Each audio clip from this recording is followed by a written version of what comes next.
the creation of the energy. What we were opposed to is the destruction of the valley. And it's our point of view, and not just ours, the BCUC as well, and just what everybody else other than BC Hydro and the provincial cabinet position, that they don't have to destroy the valley in order to create that energy. Mm-hmm. They've got all these other means that they've looked at. 3 times the BCUC, when the Site C went to the BCUC, 3 times, it's been 3 times now, but it was twice before. They said there's a huge geothermal resource in BC that BC Hydro should be looking at and not considering doing a 3rd dam. Horgan made a promise that if he got elected, he would send the Site C project to the BCUC and have their review of it. The Liberal government before that wrote the BCUC out of the program. The BCUC is the oversight, the public oversight body that looks at these large capital projects and determines whether or not they're in the best interests of BC, the people of BC. And when Horgan got in, he sent it to the BCUC, and they came back and said, no, you just still don't need this thing. You can cancel it and move on to something different. And that was, I believe, Horgan's biggest failure, was that instead of being a true leader and taking the position that this project is not needed, he failed not only us, but he failed the people of British Columbia. And now we've got a $12 billion project that's just dragging us into nowhere. This image here is kind of the cumulative impacts that happen over the years. I believe it starts in 1955 and it goes to 2015. These are all kind of specific developments that transpire on the land. These yellow, big, large yellow blocks are mining tenures that have been identified. They were long before. The purple that just showed up here, that's the Willson, the Willson Reservoir. That's the Peace arm of the Willson Reservoir. That's West Mobley and Soto. Peace Canyon is right in here, and then the rest of this, all the way down to Fort St. John, is the proposed Site C reservoir. Now, this map, there's a couple of these kind of maps that are floating out there. Blueberry River First Nations has a big lawsuit happening right now, a big court case called it's a cumulative impact court case. Our court case is on Site C and it's specific to Site C. We're not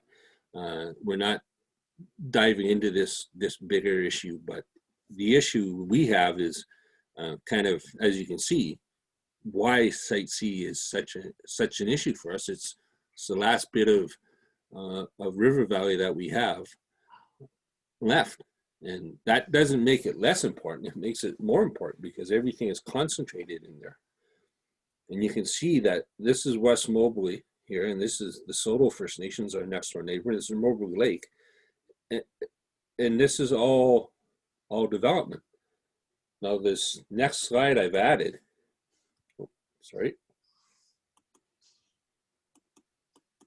this one here, is that same slide that you were just looking at, but with a 500-meter buffer put around all that development. And then, so you think about my first slide, the no forced interference and the honor of the treaty and the promises that were made to the First Nations. And then you look at this and you think, well, where are we supposed to be doing our, like our promised way of life? All of this is developed. The buffer is a provincial standard that they place on, and it's not a typical 500-meter buffer. They put on it depends on the activity that's happening. It can go from a 300-meter buffer all the way to a quarter-mile buffer. We selected 500 meters because it was kind of a middle ground. Well, not really middle, but if we put a quarter-mile buffer on everything, you wouldn't be able to see anything. So in the context of everything that's going on, the power for Site C is not for homes. That's what the province had told everybody when Gordon Campbell, he was the leader of the premier of the NDP, he said Site C was to power 400,000 homes. And Richard Neufeld, who was the Minister of Energy and Mines at the time, got on a traveling roadshow and was going all around the province, telling everybody that if we didn't build Site C, we would have to have rolling brownouts throughout the province, and towns would have to determine when to shut their power off. They would have to turn their lights off because it was their turn to go dark because they had to conserve energy. That was the kind of stuff that was happening. And we know now that the power for Site C is not needed. Never was. And we believe that there's no reason for Site C to do this. All that power is going to go to greenhouse gas development. Christy Clark, after they announced Site C, and she said, we're going to push this to the point of no return, she went over to Alberta and was trying to talk to Alberta about selling power to them. Alberta said, well, we don't want it. She went down to California and talked to California, and California said, no, we don't want, that's dirty power. We got a new policy, we want to be clean. So California doesn't recognize hydroelectric power to be clean, so they're building this thing. They're $4 billion into this. And, Niall Horgan, the new premier of British Columbia, the NDP leader, is brought in experts to look at this thing to see if they can actually build it, because there's safety issues around this thing. And you would think this day and age that they would have figured that stuff out before they spent $4 billion on it, right? If that was anybody else, they would be fired immediately. Like the whole crew should be gone, but they got $4 billion to throw around. Now we're in the COVID pandemic. We drive into Chapman to go to the grocery store, and the shelves are bare in the grocery store. We've got there's enough fertile farmland there to feed 1 million people, and they're destroying it, putting it underwater. I believe that's a criminal act. I'll stop talking. I could keep going. So. Those maps are stunning. Those maps are stunning. And again, that's the piece that I think so many of us don't understand about what's happening up there, which is the complete industrialization of that part of the province. That's the critical piece. That's why it's happening up here, so far removed. If this was happening down south, it never would happen. Yeah. That's why it's being proposed up here. Those maps that I showed, that's not our information. That's information that the province had that we gathered and put together. Yeah. So we needn't fabricate anything. And so, Chief Roland, we deeply appreciate and we're honored with your presence. We know that you might have been otherwise in a council meeting, I think, today, and we're honored to have you with us. And thank you for sharing that particular visual, which I think is going to stay with us, with all of us. Thank you. Ken and Arlene. Ken and Arlene, Boon, I don't know that I need to introduce you to many of the people who are with us today. Ken and Arlene have been, in many ways, the kind of face of the opposition to the Site C dam for many people who are involved in it. They live at Bear Flat on the Peace River, on Arlene's grandfather's old farm. Ken has become the president of the Peace Valley Landowner Association, and that organization has challenged the Site C project in court. You guys have been doing, I don't know how many things in order to both stay on your land as well as protect the rest of the agricultural area from the Site C Dam. I know that you were in the Rocky Mountain Fort Camp over the winter of 15-16,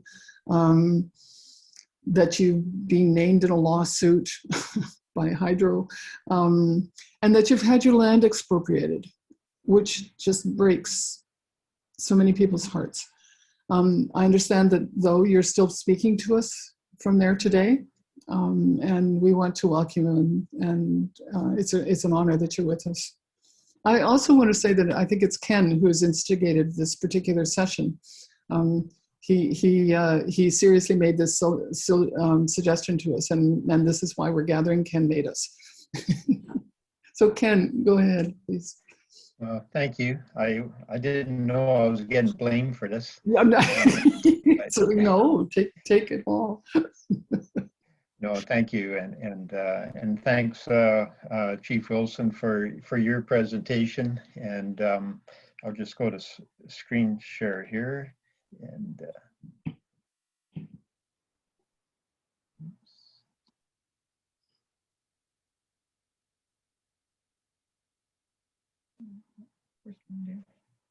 there we go. Okay, so and BC Hydro's timing seems to be impeccable. They're supposed to let us know ahead of time, but right now there's a helicopter flying all around right here. They're lighting up brush piles again. So I'm literally looking right out the window here at brush piles that are down in the creek bottom that are just about the size of a house, and they're shooting flames up about 100 feet in the air with a gusty west wind. So so far the smoke's blowing most of it right by us, but between the smoke and the wind, we might get knocked out of here yet. So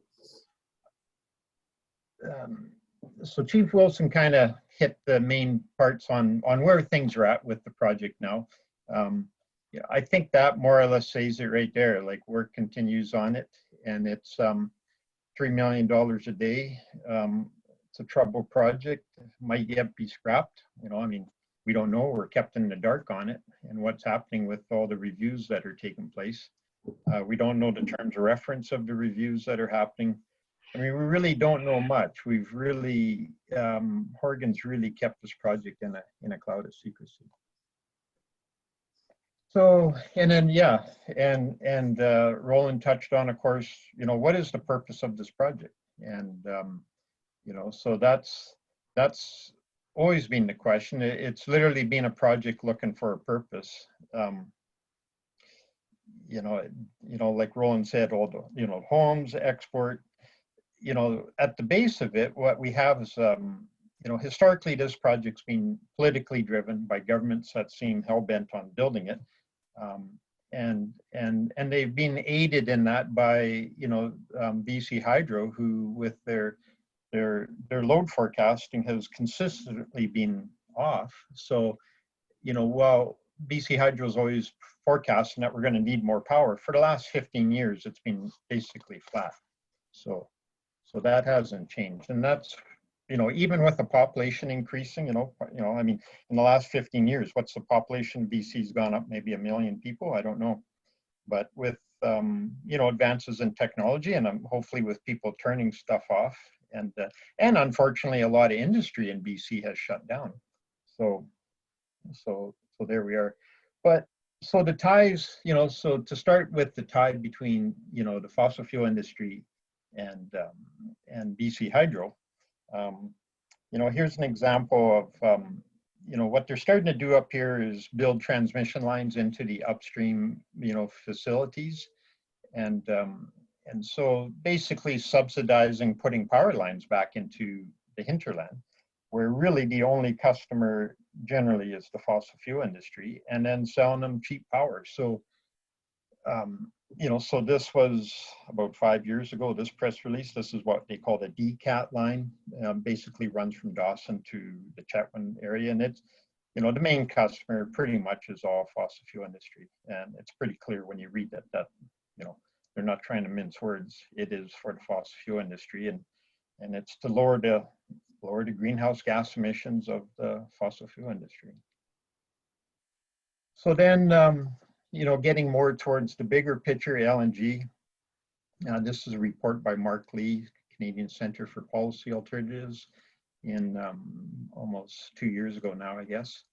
And so looking at the whole gauntlet of tax breaks and royalty breaks and incentives that go to the big corporations, and of course part of what you know, Mark looks at here is the cheap power. And so I'll just read one quote from that report. "We will soon face higher electricity prices associated with building Site C and new transmission lines for the benefit of the gas industry, and by subsidizing their operations through rates that are much lower than the cost of new supplies." So you know, so there we go. There's more royalties. And then here's another report by Mark Lee and Seth Klein, you know, just last fall or winter, looking at the overall picture of you know, royalty regime. And I think this quote that's on this chart that's actually on here, it's an astounding chart. That line that you can see right there, I don't know if you can see my cursor there, but that is actually gas production in BC. It continues to climb, and the red and blue charts are the money that's coming into the province from selling that.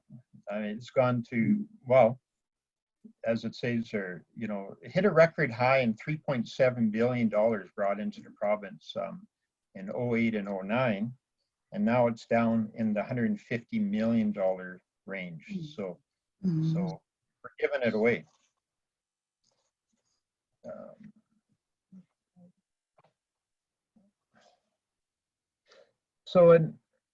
And I'll quit beating on the royalty. I think everybody gets it that, you know, we're giving this stuff away basically. You know, the big corporations are getting a free ride. And I think I don't think there's any debate about that. And there's been a lot of people and a lot of good reports on this. In fact, I think this report here, a lot of the research work was actually done by people like Ben Parfit. Owen Finn has done a lot of work on this, Andrew Nikifork, and of course, a lot of different organizations have, including Watershed Sentinels, done that recent piece. So, you know, we know we got to move on. You know, we have, you know, we have, and we know that's going to involve a just transition, you know, and, you know, and kind of going back to Site C, what I would say is, you know, I mean, we all know, I think most people know that Site C is just a bad project for so many reasons, and it needs to be stopped. And it's just been almost miraculous how it just keeps going. It's almost like whack-a-mole. You know, there's been so many times where the review, you know, the BCUC review, the environmental review, and it just keeps popping up, and it's always government driven, and that's driven by special interests. And I think probably more frustrating than that in itself is the fact that Site C is not a climate change solution, and you know, and so at this time, like, you know, destroying the environment for large hydro, you know, in light of climate change is about the worst thing we can do. And you know, and that same scenario is kind of being repeated all over the place, you know, in the province. You know, like we have people, you know, people in different groups all over this province fighting all these little side freak show type projects that are brought forward by industry to make big, you know, corporate profits, usually with giveaways from government, and you know, the decision making going behind us doing those projects is, I would say, is very bad. And so, like right now, we see in the States, you know, a change of government, Joe Biden come in, and what he's done, I find, is very interesting. Every department in the government have a whole of government approach to climate change. So in other words, every department in the US right now, they have to look at everything kind of through a climate change lens. And that's kind of what, basically the same type of thing that Seth Klein has done in his book, A Good War by Seth Klein. I don't get royalties for this, but I just read it. So, but it's a really good book, and it's basically along the same lines of what he's talking in there. We have to have, we have to treat climate change like it is. It's an emergency, and we need governments to really take charge on this and move forward. And of course, and if we were doing that, if we were truly doing that, like, we wouldn't be, if we were doing, a whole of government approach in the right way, and I guess that's a key thing too, we wouldn't be building any more large hydro. We wouldn't be logging our last remaining old growth. We wouldn't be sticking fish farms out in the open ocean. Okay. And we would not be subsidizing the fossil fuel industry and encouraging it to expand. So actually the quote that I have there on the sheet, that's from the Wilderness Committee. And they just put out a report, Planet on Fire, Let's End Fracking in BC. And they hit on a really key thing, is the need for a just transition and to help the areas of BC that are going to struggle the most with that just transition. And I would argue that's Northeast BC. Yeah. Yeah. So,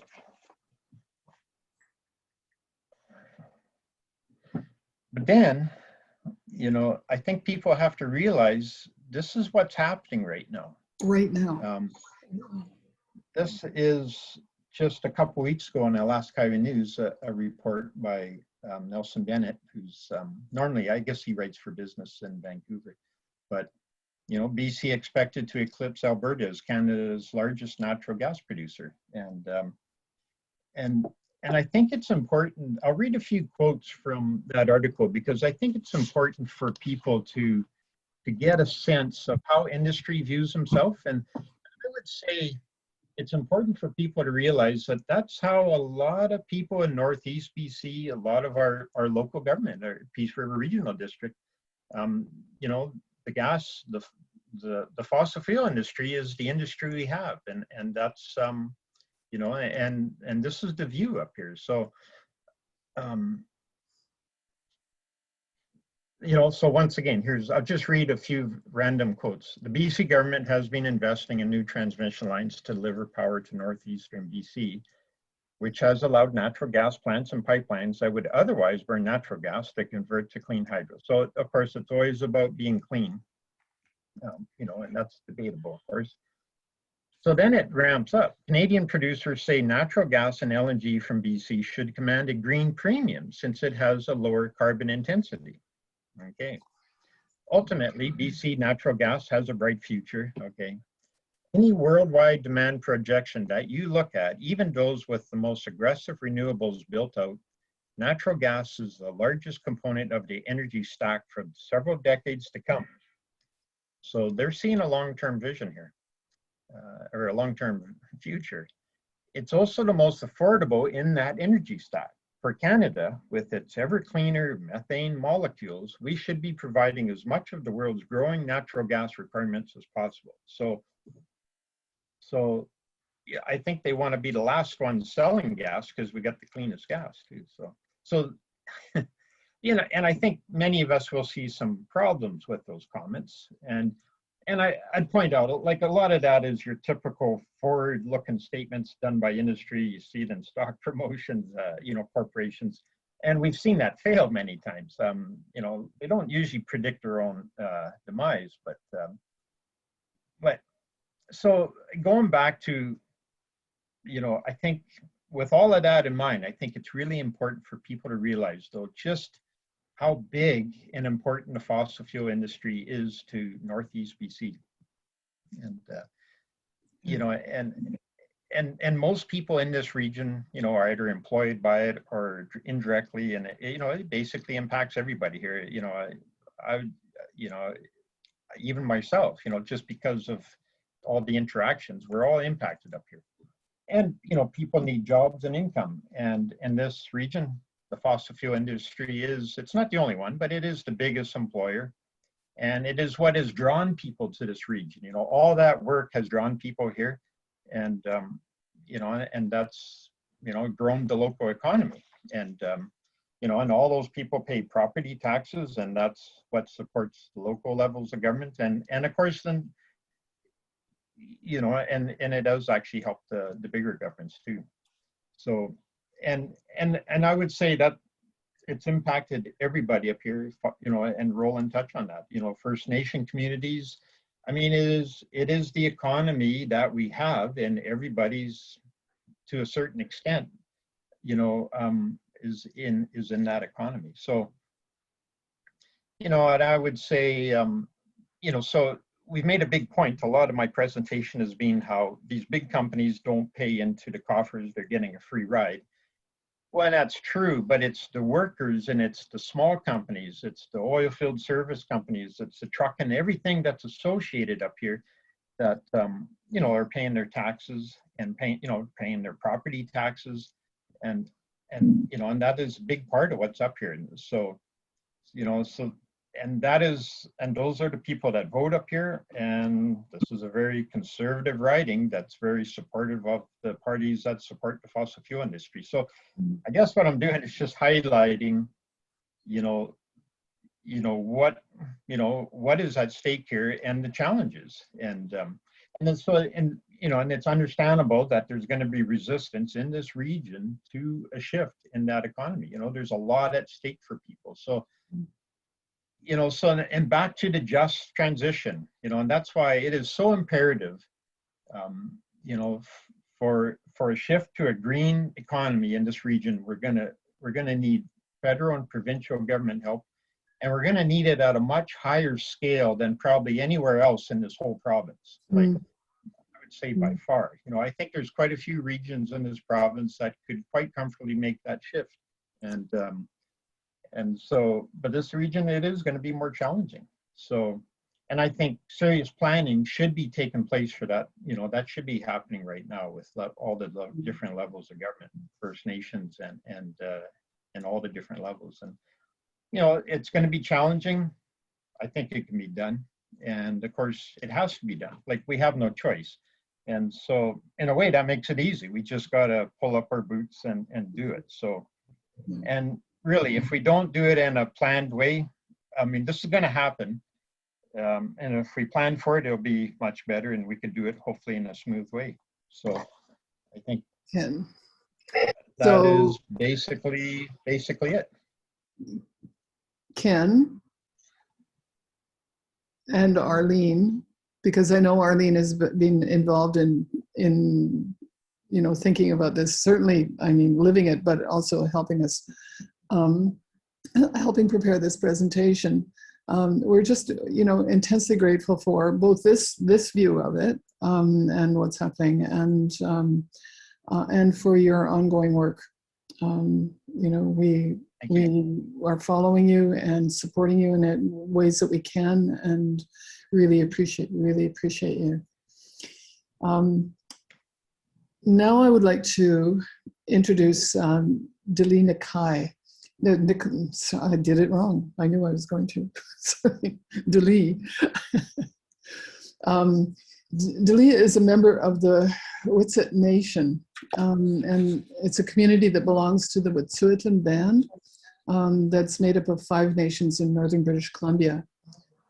Her activism includes using her gift as a speaker for missing and murdered Aboriginal women in this part of the world, protecting traditional hunting and fishing practices.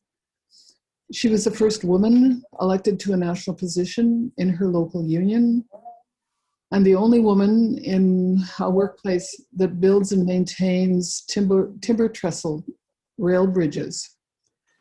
I know that you have, you know, you're watching what's happening around the big camps that are related to, that are happening in that part of the world. And we're honored that you're with us. So, Delee, please. Thank you. Thanks for having me. I wasn't really sure what to expect because I wasn't totally sure of the demographic that would be attending. So you're just going to have to look at my face the entire time. I won't be presenting any slideshows or anything. Yeah, so I'm Delee Nikal. I'm Witset and have my hereditary chiefs and my hereditary leaders, the Wet'suwet'en people have been facing the imposition of the Coastal GasLink project, and I have been an activist within the labor movement for missing and murdered Indigenous women. I had my first cousins, Cecilia and Delphine, went missing. My childhood friend Ramona went missing and was found murdered. My cousin Frances went missing. My foster sister Danielle was reported to have been murdered in the Lower Mainland. And most recently, one of my friend's nieces, Jessica Patrick, was found murdered within our territories. So that's generally been my focal point. And so with these resource extraction projects, I tend to focus a lot on that. But lately I've been recognizing that it's not like these are missing and murdered Indigenous women, and the link to resource extraction projects is a symptom of colonial capitalism. And one of the other, I guess one of the other symptoms of colonial capitalism is the fact that Indigenous people are being criminalized on a regular basis. And it's often in the name of projects, resource extractions, development, anything that's going to be removing the land base of Indigenous people, because without our lands and our traditional territories, it's a lot harder for us to connect and be who we are. So I think that when I see projects like this, I think one of the main obstacles that I recognize is the fact that it's not usually at the forefront of mainstream media.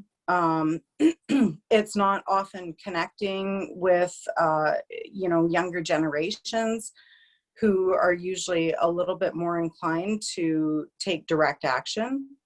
And I'm finding that the system in place, the colonial capitalist justice, so-called justice system, is not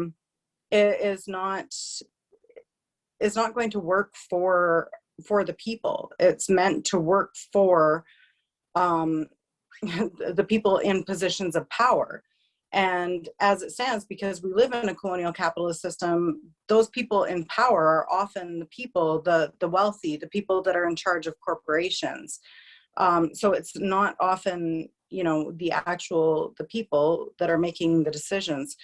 So I find that that's really, really problematic. And it seems to be easiest for a lot of when Indigenous people are in oppositions to projects like this, it's often not heard immediately because there are already such abhorrent living conditions in so many areas, in so many reserve areas.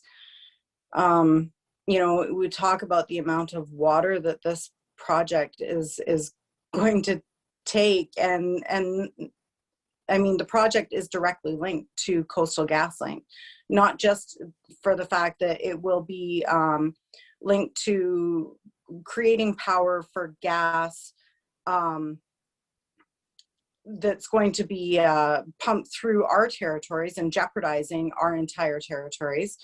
But it's also going to be infringing on Indigenous people's rights throughout the entire imperial imposed border province.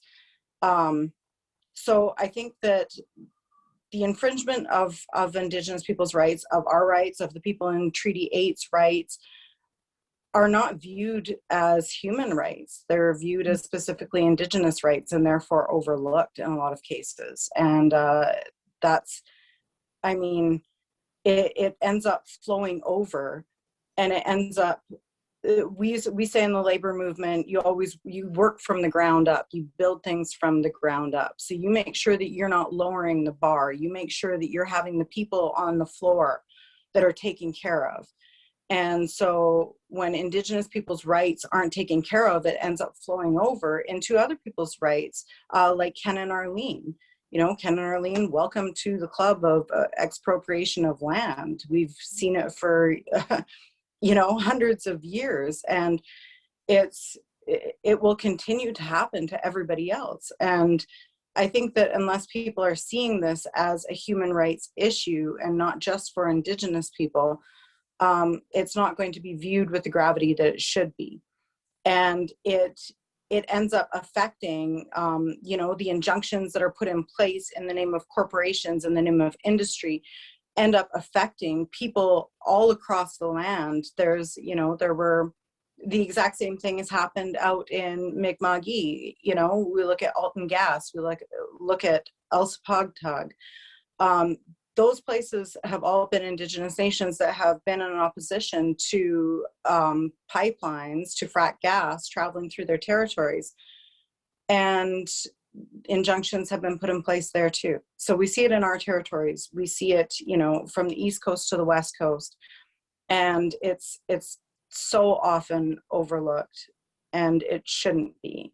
And when that's overlooked, and when Indigenous people's basic human rights are overlooked, our people are overlooked, our systems are overlooked.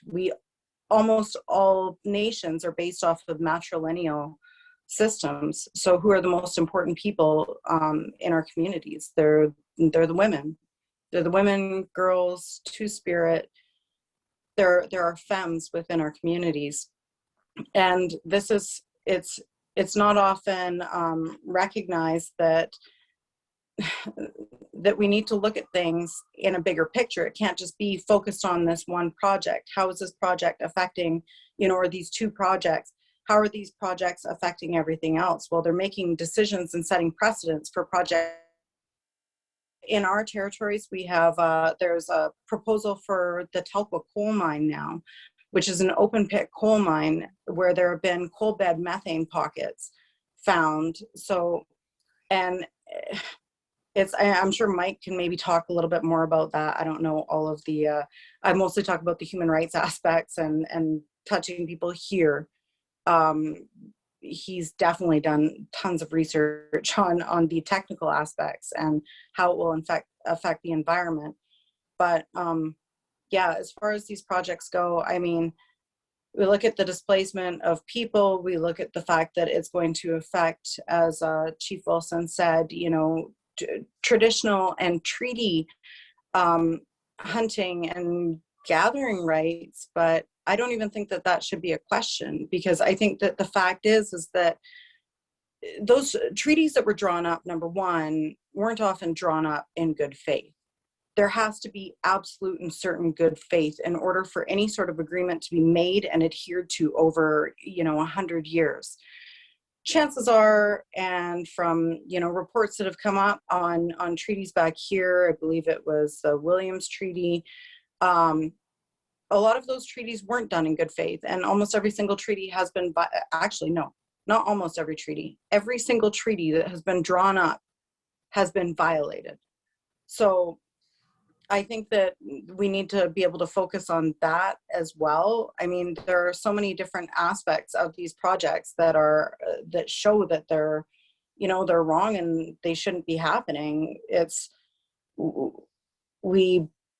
we have to look at the fact that it's not just treaty rights. Indigenous people have inherent rights. We have inherent rights to our land. Mm-hmm. You know, when people say crown land, it's, there isn't crown land, there's stolen land. But, you know, I don't see any land that's been given to the crown. I'm not sure. I see some people commenting that the connection is poor, and it could be here. I'm actually in Haudenosaunee territories right now. supporting friends and family here. And I look at the fact that the place that I'm at has an injunction in place for land development for the people that have an occupation at 1492. I'm staying on Six Nations, and you cannot drink the water on Six Nations Reserve because because there are so many pipelines running through here, and the water from, you know, a limestone plant has leached into all the water here. So we have a community of 18,000 people here on the largest reserve in so-called Canada, and we can't drink the water. So I mean, this is affecting all Indigenous nations. These industrial projects, resource extraction projects are affecting all Indigenous nations, from the East Coast to the West Coast, from the North to the South. And I think that really needs to be a focal point. And I think the webinars are really great and they're really informative. But I think that it's of the utmost importance that we're making sure that that there's a link in communication to people that maybe won't read as many articles, to people that won't necessarily engage in things like this, because I find that the divide in fighting these projects is often what is our biggest failure. Mm-hmm. I look at the actions that are taking place, the direct actions that are taking place and have taken place over the past while in Squamish territory, in Tsleil-Waututh, Squamish, and Musqueam territories the other day, with the Indigenous youth with the braided warriors being arrested. And I look at the fact that criminalization and police forces being used to remove youth from peacefully protesting and occupying a building is the same, again, injustice system that is being used to expropriate land from Ken and Arlene. This is the same system, and we keep on listening to these politicians with their rhetoric and their, we're going to do what's right. And man, time's up. You've had your moment. You've been able to tell your lies over and over again. And Indigenous people have seen those lies and we've recognized them. We've seen all the treaties broken. We've seen, unceded lands somehow falling under this colonial system, and us being, them attempting to govern us through that system, which is not our system. But now other people are seeing it, and now other people are being displaced. And this is what I'm talking about with the fact that we need to start making sure that we're taking care of the most vulnerable people. And when there are people on sovereign territories and unceded territories that are not being heard, that we make sure that they're heard. We make sure that they're heard and they're supported right from the get-go. And that's, ultimately I think are our way out of this, and making sure that we have those open lines of communications with younger generations. I'm not necessarily a younger generation anymore either. I wouldn't be being brutalized by the police. I hope not. There's always a possibility, because I'm probably most likely to be, but I think that making the connection with younger generations and being able to put the information out there, because there are so many groups that are wanting to do things.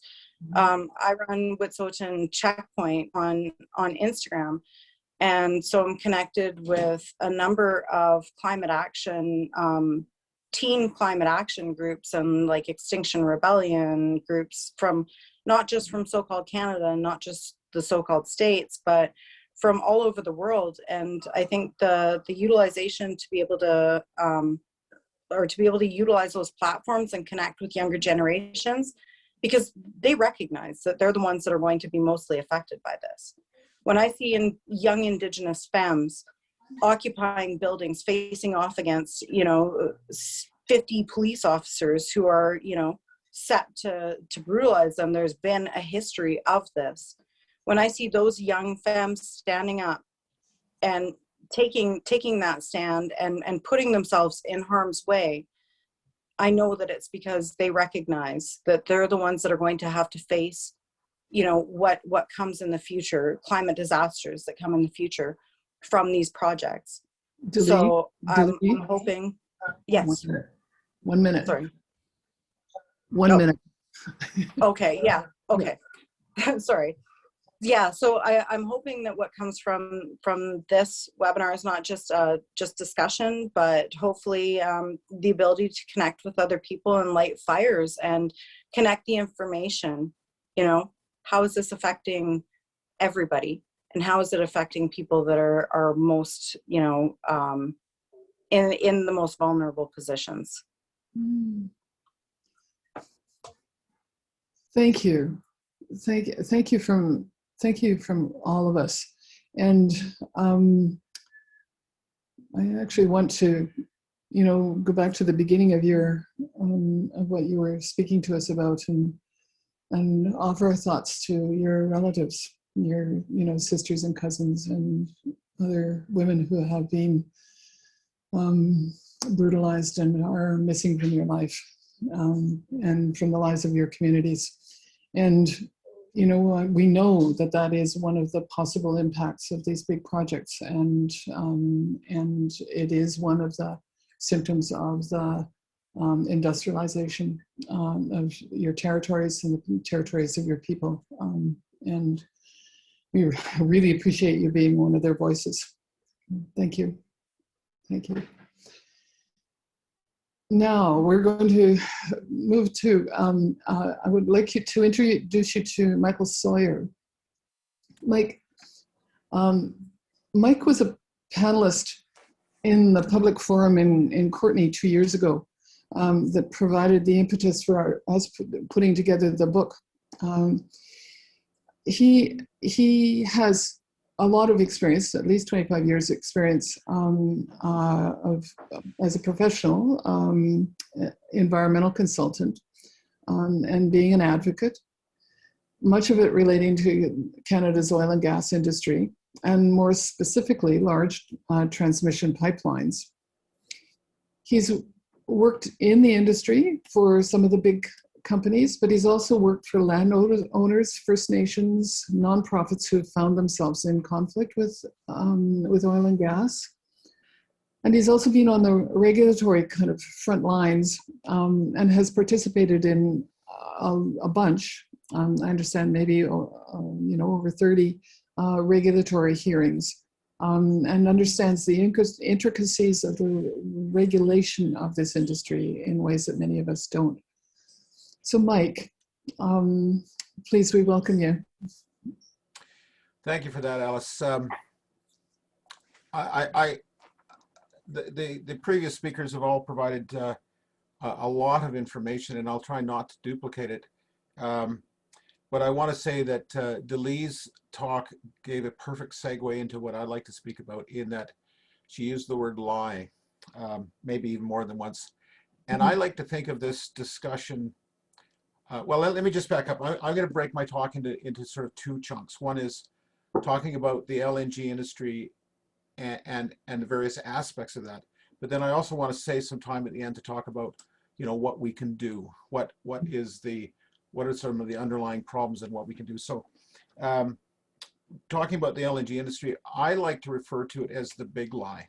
And what I mean by that is, if we roll back to the 70s and early 80s, the natural gas industry in North America was promoting natural gas as an environmentally friendly bridging fuel.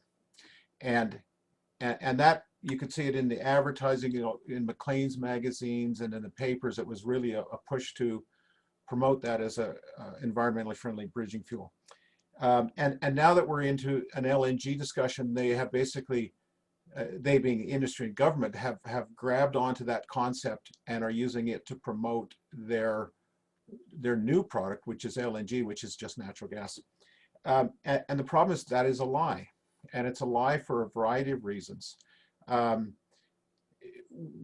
the industry will say is that we need to export our clean LNG to China to help them reduce their emissions from coal burning plants. And by doing that, we will reduce the global emissions. And that's not, just simply doesn't stand up to scrutiny. If you just look at the burner tip, when you burn a unit of natural gas, yes, it is cleaner than burning the same amount of energy with coal, but that's not the whole story. If we look at we're just talking about emissions here. We're not talking about all the other environmental impacts. If we just look at in comparison to the burner tip to life cycle costs, and let's take, for example, let's talk about the LNG Canada Coastal GasLink as an example. If you look at that life cycle, you have all of the emissions associated with the exploration phase, all of the emissions associated with the drilling phase, all of the emissions associated with the production phase, then the processing phase is when it goes into a gas plant, gets cleaned up into marketable gas, then the transportation phase, then the emissions associated with the gasification of it at the proposed LNG plant in Gidimt'en, then the emissions associated with transporting that gas to market, in that case Asia, and then the emissions associated with reconstituting the LNG in Asia, shipping it to the actual burner tip, and then the burning. So if you add up all the emissions associated with those components, what objective independent research has shown is that LNG sourced in Northeast BC shipped to China, it can be up to 27% higher in carbon dioxide emissions than local coal burnt in China. And industry folks will jump up their hand and say, well, that's not true. There's lots of studies, but there's a couple things. First of all, none of the industry studies have actually done a full life cycle cost analysis. They're always biased. And I always ask myself, who's funding the study and what's their objective? And I'll give you a couple examples. If you look at the Coastal GasLink pipeline, and we could apply this to any of the other projects, but if you look at that, that's 770 kilometers of pipeline. Pipelines are made from steel. To manufacture steel, it has a high carbon footprint. In all of their life cycle cost analysis, they have not included the carbon embedded in the steel to build that pipeline. And that is equivalent to over 1 year's emissions for the entire province of British Columbia. So it's not a tiny number, and they just don't consider it. The other big factor, which is a really major one, is that the industry has traditionally not considered upstream fugitive methane emissions. And we have large numbers, and actually it seems like every time a study comes out, those numbers get bigger and bigger as they get a better sense. And those are not being properly considered, or they're under considered. And so when you add all that together and do an objective life cycle cost analysis, the idea that LNG from Northeast BC shipped to China will help the world reduce its carbon emissions is absolutely a big lie. And that, if you look back to the original press release conference when both Trudeau and Horgan were sort of gleefully grabbing the mic when they announced the LNG Canada was going ahead, they both said that we're doing this because it's going to help Canada and the world meet our carbon emissions. Big lie. So I could go into a lot of detail about that, but I also want to point out that there are other impacts that we're not talking about, and many of the sort of social, the impacts on Indigenous communities, those things have been talked about, and I'll leave those to the people that really know those things in details. But if we think about LNG Canada, for example, in order to supply well, let me just back up. So all of these wells that are being used for LNG exports are predominantly fracked wells. 85% of the gas produced in Western Canada sedimentary basin is now coming from fracked wells. What frack wells have generally in common is they have a very high depletion rate. So it means you get a lot of gas, but it doesn't go for many years. You have to keep drilling wells. And based on industry data, just to support the LNG Canada Coastal GasLink, they're going to have to produce 700 new wells a year just to keep the amount of gas up for 40 years. And so if you look at that, including other like domestic needs and other projects, we're looking at something in excess of 42,000 new wells having to be drilled over the next 40 years. And that's on top of the imagery that you saw Chief Willson present earlier. And so, you know, if we want to talk about things like endangered caribou, for example, in Northeast BC, if we want to talk about Indigenous treaty rights, I mean, those things are just, they're going to be a write-off if we go down the path that we're going down. So, you know, and I could talk all sorts of details about the environmental impacts, but I think that what I would like to talk about a little bit is where this fits into the bigger picture. And, you know, with all due respect to Ken Boon, I want to just take a little issue with you know, he spent some time talking about how we have to pay attention to the folks in Northeast BC. And I mean, that's absolutely correct. But what I want to point out is that these problems, and there's many aspects to these problems, and we could talk about the old growth harvesting and fish farming and mining. I mean, they all fall under the same problem, and that is that we have a geopolitical and economic system that is based on the false premise of constant growth. Mm-hmm. And so the issue I want to take with Ken's comment is that unless we actually change our collective value system, and that means that everyone can't have a job that allows them to buy a 1-ton Dodge pickup truck and to have a flat screen TV and go to Hawaii twice a year. If we are going to reimagine how we live sustainably on this earth, we have to cut back on our consumption. And that means cutting back on our expectations in terms of standard of living, which may mean challenging the premise that you know, capitalism and you know, 50 or 100 years of consumption has sort of imprinted in most of our minds. So, you know, that idea that you know, we have seen the enemy and he is us. Every one of us, as part of society, has to acknowledge that. Well, you don't have to acknowledge anything, but I mean, I think if we're going to find a solution, we have to recognize that we cannot continue down this path. All of these environmental issues, all of these injustices are all based on our collective greed and collective appetite for consumption. And we just can't keep going that way. So having said that, which all is really quite a depressing thing for me to say, because I have very little expectation that we are going to actually change. But there are some positive things happening. The economics of LNG out of Canada are very shaky. And as has been previously pointed out, we're not going to be able to go down this road without massive public subsidies. But there are places in the world that the issues around LNG have been acknowledged, and the issues around the contribution to greenhouse gases, which I'll get back to in a moment, have been acknowledged. And for example, just Monday, the government of Ireland had made a public announcement that they are going to bring in legislation outlawing any new LNG facilities to be built in Ireland. And there's two reasons for that. One is that in Ireland, fracking is banned, and they don't want to import fracked gas. And the other thing is that they've recognized the greenhouse gas implications of LNG.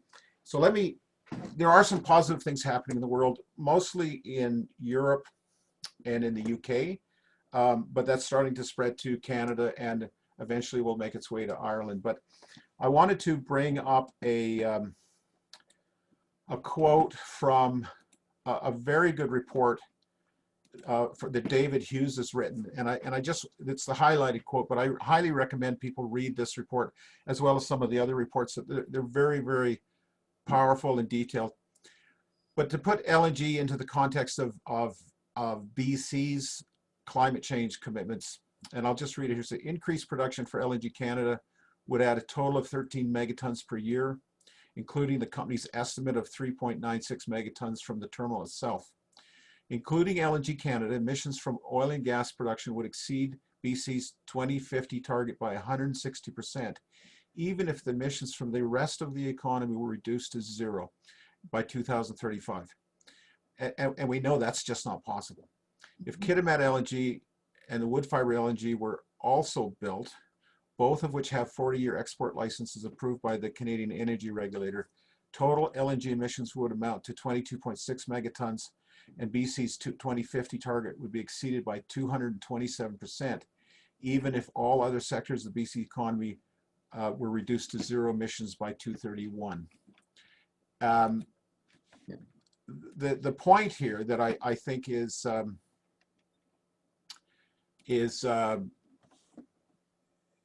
you know, we talk about climate change, we talk about greenhouse gas emissions, and if we look at the rather feeble efforts that we're doing to actually get this under control. I mean, we've got years and years now of governments making promises and not meeting those promises.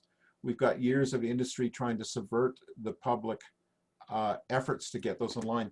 And now we have an industry that is going to so massively destroy the potential of getting to those objectives that it contributes to this notion of this being a big lie.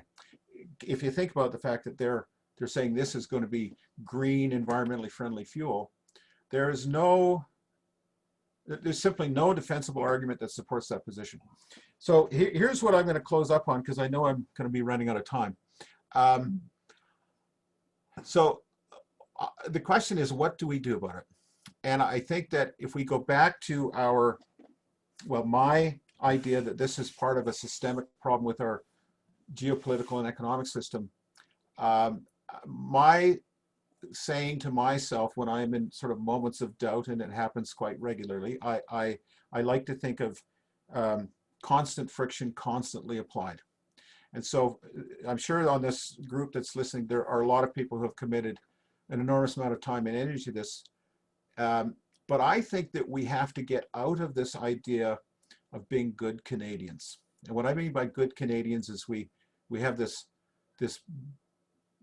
inbred desire to keep the Queen happy. And I think we also have this desire not to piss off any of the people around us or the people in our community, or the people in our families. And I think these are serious enough matters, not just the LNG issue, but the whole circumstance that we're faced in humanity over the next 10, 15, 20, 100 years. The time for being reasonable is past. And what we need to do is double down on our efforts, support people that are doing good work, get involved politically, whatever party you want to go with, get involved and make them hear your voice.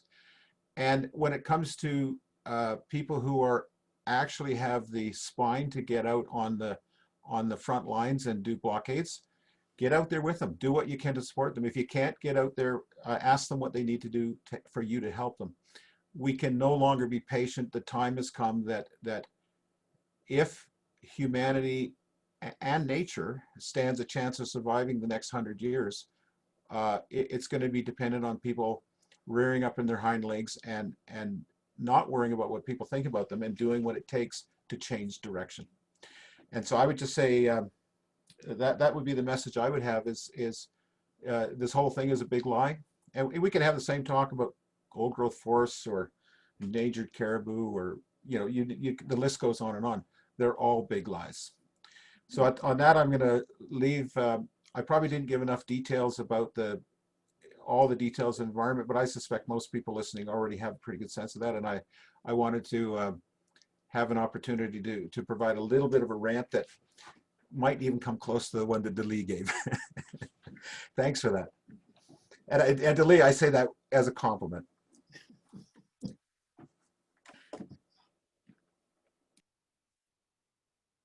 Thank you, Mike. I know your passion on this is exactly perfect to end to end the presentations for this webinar. And your call to action I think is completely well placed, and something that you know, we're all hearing.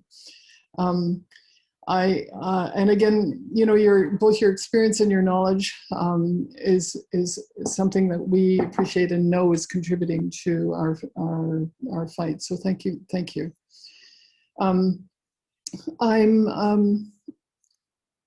If I can figure out how to do this, we have up actually a number of petitions. There are a number of petitions that are speaking right now to a range of the issues that our panelists have raised. You know, stop fracking, stop the fossil fuel subsidies, stop the Site C dam. And Corey, I'm just going to ask you to come and help me fix my screen here so that I can figure out how to share it. And then we're going to move into questions. As you're thinking about your questions,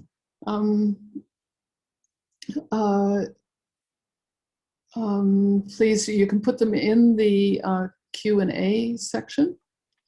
And again, in case you're going to be sort of, you know, dispersing a little bit, I really want to thank all of our panelists, Chief Roland, Ken and Arlene, Delee, and Mike. We really appreciate what you brought. So, and then I know that Dolores and Karen are actually going to take over this next section. Kathy. Yeah, Kathy and I have kind of organized it. I have some questions. I've pulled them out of the chat and the Q&A as we went along. And we don't have very much time left, but I want to throw a really fast and easy one at Chief Willson, which is the methyl mercury. People are confused. They don't know where it comes from, and they want to know how it gets up the creeks. And they also would love to know if they can use your maps. Mm-hmm. Okay, the methyl mercury one is, there's a number of issues with it. Methyl mercury is a naturally occurring heavy metal. A lot of times methyl mercury is a byproduct of vegetation that's decomposing, and it gets released into the environment. The aspen is a prime candidate. When an aspen tree dies, it's a chemical release that happens in between the cambium layer and the bark, and it releases into the environment. What happens is it's bioaccumulable. So little fish eat the little plankton that have the mercury attached to it, or the it's not as scientific. It's more scientific than that, but I'm just being pretty simple with it. And I don't actually know the whole process, but the little fish eat it, and then the big fish eat the little fish, and and it goes like that. And as the fish, it bioaccumulates in the body. So the bigger fish, the big predatorial fish that eat everything, they get lots of it, right? So then anything that eats that gets it. So bears, eagles, human consumption in it. It's naturally occurring. There's 1 billion cubic meters of forest laying still in the bottom of the Willson Reservoir. Every year when they raise and lower the water levels of the reservoir, it's called a rinsing effect.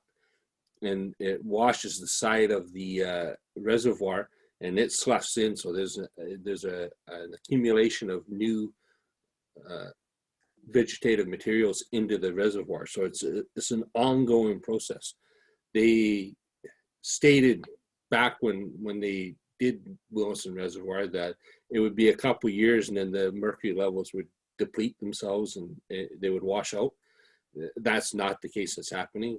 We ran a study. We caught a bunch of fish at one of our fish camps, and we tested all the fish, and all of the fish were above the human consumption levels, safe consumption levels that were out there. And as far as I know, that's been the only study that's ever been done.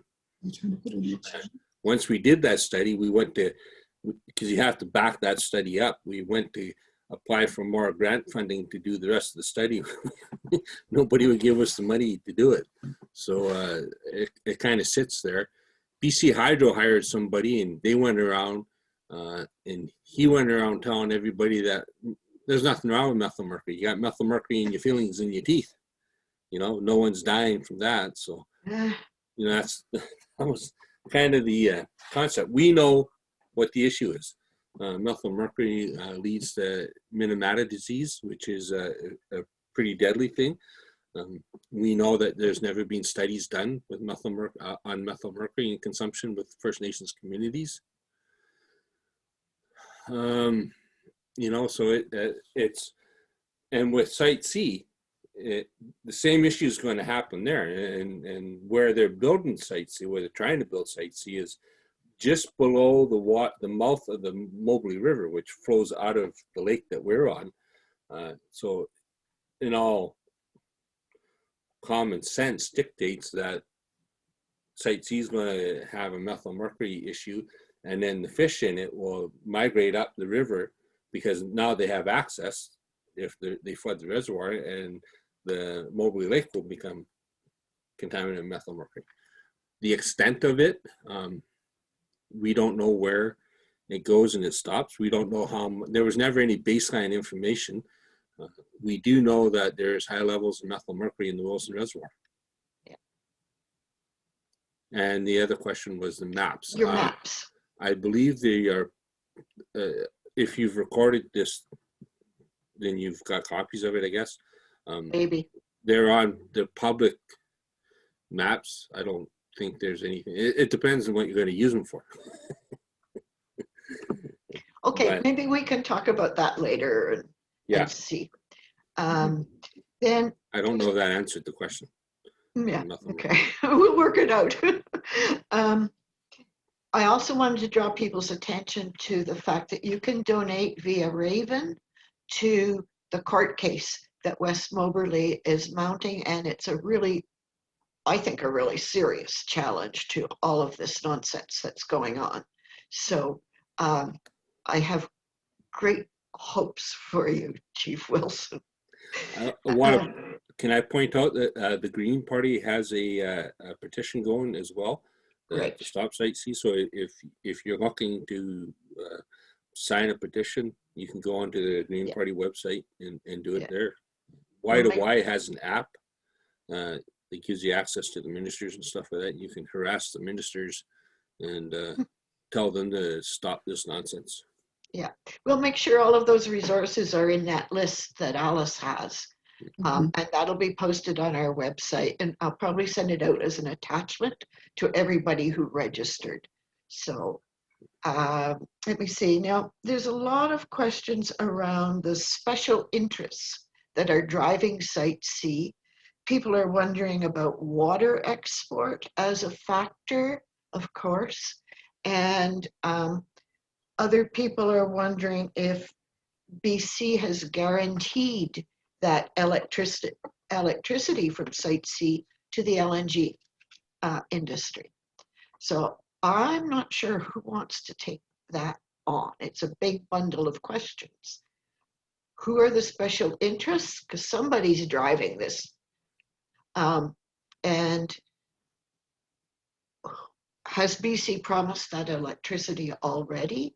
And somebody else in the chat was talking about how maybe there was an agreement with that big engineering company that they weren't, the BC government wasn't allowed to dis Site C. So there's a whole bunch of curiosity about the corporate interests behind this. Well, if you're a conspiracy theorist, you'll lose sleep on trying to figure out this. There's been a whole argument about, sorry, I just jumped in there. I didn't mean to. I'll give my shot to it. BC has given subsidies to industry in order for them to commit to buying the power from Site C. They don't have a market for the energy for Site C, so they have to force industry to do it. LNG, the LNG industry basically said we don't actually need the power. We self-generate the power. All the LNG plants up here right now, and not LNG plants, but all the gas plants up here right now, majority of them pretty much self-generate their own power. They have little plants on site, and they burn LNG. I know Mike had stated that they don't take that upstream use of fuel into their greenhouse gas emissions, and that's true, because none of those companies have to submit that as part of their greenhouse gas. But they get kind of a free ride on that. They're allowed to self-perform their energy consumptions on that. So special interest groups, I mean, people have theories about Site C is to sell water to the states. I don't know about that. I have enough problems of just trying to save the valley. I don't need to spend my nights worrying about that. Okay. So I just want to follow up to Chief Wilson's comments. So in this big picture about LNG being an environmentally friendly fuel, the government and the industry has recognized that the upstream emission of methane is sort of one of their Achilles heels. And so there's a big push, and you'll hear this in the industry literature, to electrify the upstream industry. And what they're talking about is using electricity, cheap subsidized electricity, to get rid of the power generation that Chief Wilson had referred to. And so that's one of the big components here, is trying to find a way to offset that weakness in their story. Now, having said that, you know, and LNG Canada and others are talking about having electrifying their gasification. The problem is that all those stuffs might be a good thing in the long run, but the fact is right now they're just hollow promises, and it's not actually happening. It's just sort of saying we will do better. And then the other thing is that even if they do that, it hasn't taken into consideration all of the social and environmental costs of all of the different aspects of this somewhat complicated equation. But one of the motivations right now is to get electricity, cheap, publicly subsidized electricity, into the upstream industry so they can purportedly reduce their emissions. Now, the kind of crazy thing about this is they're talking about ramping up production so dramatically over the next 40 years that any incremental efficiencies will be overwhelmed by the fact that they're going to double or triple or quadruple.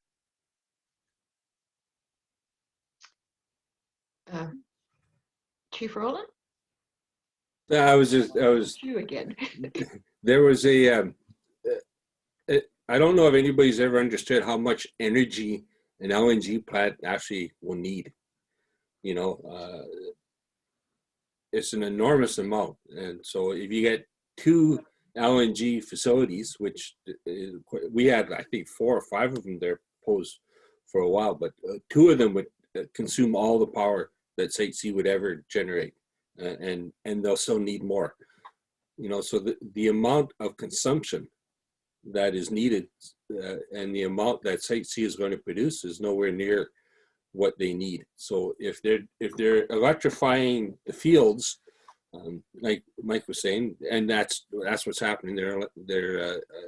Most of the producers up here are trying to get electricity to get off the natural gas. They're proposing to run a power line up north to the Horn River, up to that area, because there's a huge Horn River natural gas, and the Montney shale gas goes up that way too. So that, you know, they're talking about electrifying. If all those people come online, they're going to have to flood another river, or they're going to have to propose another dam somewhere. You know, is that going to be the Skeena, the Fraser? Start thinking about that. There's not going to be 400,000 homes getting power out of this thing. You know, when those 400,000 homes actually come online and they need that power for that, they're going to have to look at something else. You know, and it's all being, the whole thing's being packed in lies. You know. Right. So I think Mike kind of drove straight to the point that we need to look at degrowth or whatever you want to call it. And other people have talked about the fabulous work that the Extinction Rebellion and other young people are doing. But I think another question that came in that is the one that always drives me nuts is, how do we engage those who don't know?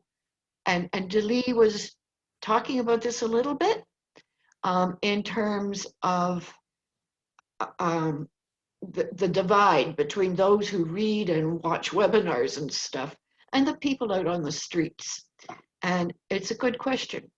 I've always sort of thought they have to reach themselves, but that's a little bit, doesn't quite work. I mean, they're doing a good job, really, but it would be good to kind of unite all of these different ways of understanding.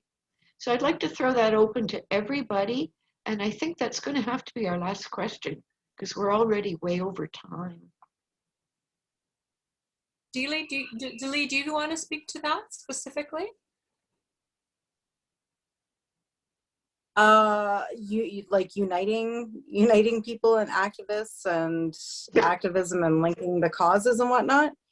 That, but even just how do you get out to talk to other people? Like what you know, how to get people more educated and informed so that they can even then look at uniting. Mm-hmm.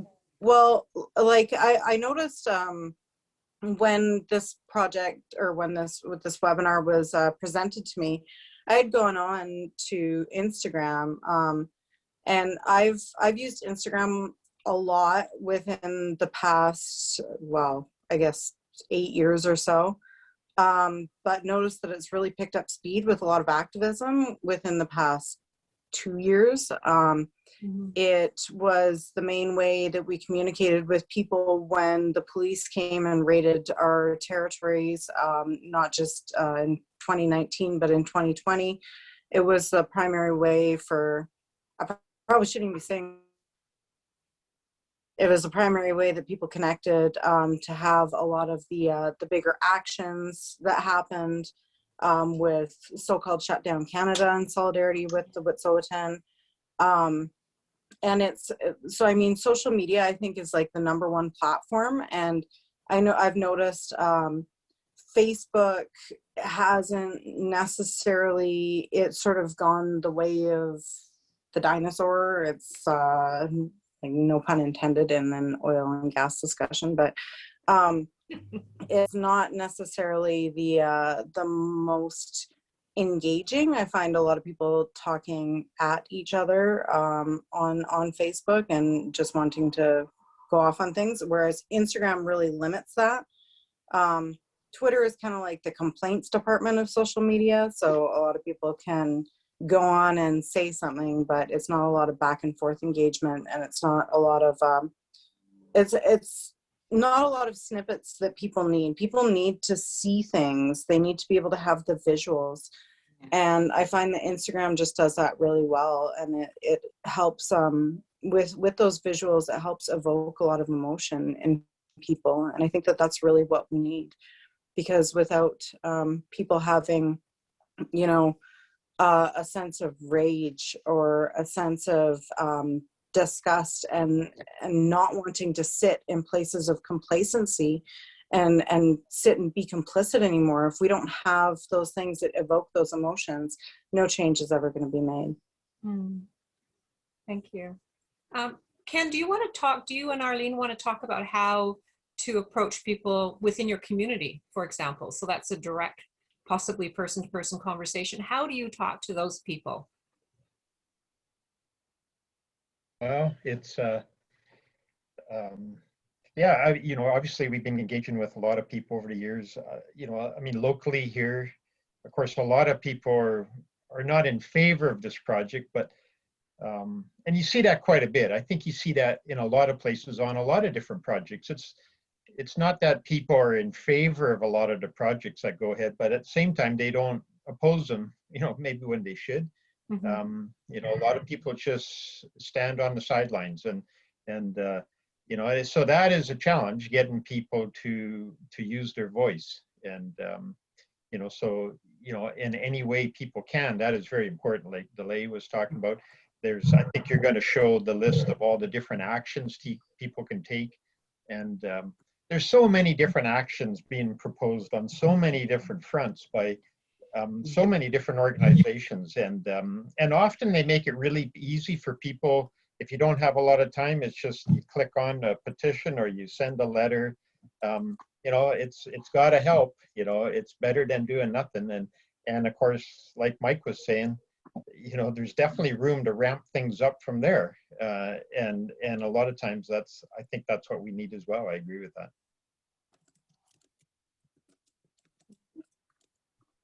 Over to you, Dolores. Is there a final question you want to throw out there, or No, I that think was it? that was it for me. There's a fabulous amount of discussion in the chat room as well. So I think people have been really engaged. And my next job is to see what we can do to get some of this information up on the website at watershedsentinel.ca. Alice, did you want to close? Oh, so okay. So I again want to thank all of our panelists, and I love the sense that this is actually a discussion. It isn't something that's finished at all. It's an ongoing discussion amongst researchers and activists and people in places wherever it is that they can begin to take up these issues. And we're part of a growing, and at this point not unified, but a growing, I think, sense in at least British Columbia that we really need to be taking on the fossil fuel industry. And appreciate everyone's time and attention and the time that you spent with us this afternoon. So, thank you. Thank you. And we will be speaking with each other. Yeah. Thank you. Thanks to Bye. everyone. Bye. Thank you all. Thanks. Take care. Be safe. Mhm. Yes. Thank you. Good night. Good night. Thank you, everybody. Good night. Bye. Bye. Okay. Well, I hope I made it clear that we were going to put everything we could up on the site, because Did. people have asked for that over and over again, You did. which is Delee? really great. Delee's still there. Yes. Yeah, I just had a question. I don't know if I sent the link for Witset checkpoint. No. I usually try and, I'll email that. Yeah. And then I usually post actions from groups. I post a lot of stuff from Raven Trust. Raven Trust makes up a lot of slides and pieces for my page. Mhm. And then I have pretty constant connection with Extinction Rebellion groups and Climate Strike Canada and Teen Climate Strike groups, Right. and they're usually the most active. So I'll like I said, I'll email you that link. Yeah. And there's this big new climate action network that's happening. And I think it's going to be trying to work on multiple levels from government down to the streets. And so that, like, it's trying to pull things together a bit more. Okay. Oh, okay. Yeah, that would be We'll get that that'd up. be great. I'll try and figure out if I usually don't know We'll if I've put been it in up. We'll contact put it up anybody. with all the Okay. other resources. And Yeah, that would be great. because Okay, I mean, thanks very much. bye. Delee, Yes. yeah, Yes. I also may in the next little while want to have a conversation about the connections with the labor movement and exactly this set of questions, and very particularly about the labor movement in the northwest of, or the northeast of British Columbia, and just I think are one of the people I'd love to talk to about that. Okay. Yeah, I was going to say I was fortunate enough to be a part of the Steelworkers for 12 years and receive probably about I'd say $500,000 in education from them. Being Indigenous, a female, and part of the LGBTQ2S community, I was their golden goose. So received a ton of education and helped. I sat in on the first ever environmental justice workshop, which was at the international, our International Civil and Human Rights Conference this past year. So I think that I explained in the workshop, I held a workshop on missing and murdered Indigenous women, and I talked about the links to resource extraction projects and missing and murdered Indigenous women. But I talked more broadly about how what we're investing in and what we're supporting as the labor movement is, it needs to align with what we say our values are. So, you know, the steel workers were, Leo Gerard was one of the people who helped found the Blue-Green Alliance. Yes. And a lot of people don't even recognize the Blue-Green Alliance, and it's not out there very much. So I think that it's, it's definitely a conversation that needs to be had. So I'm 100% up for it. Yeah, great. Okay. Thank you again. Okay, thank you. We've just got a whole bunch more work to do, Alice. Bye. Bye. I think I'm going to have to close this meeting. Okay.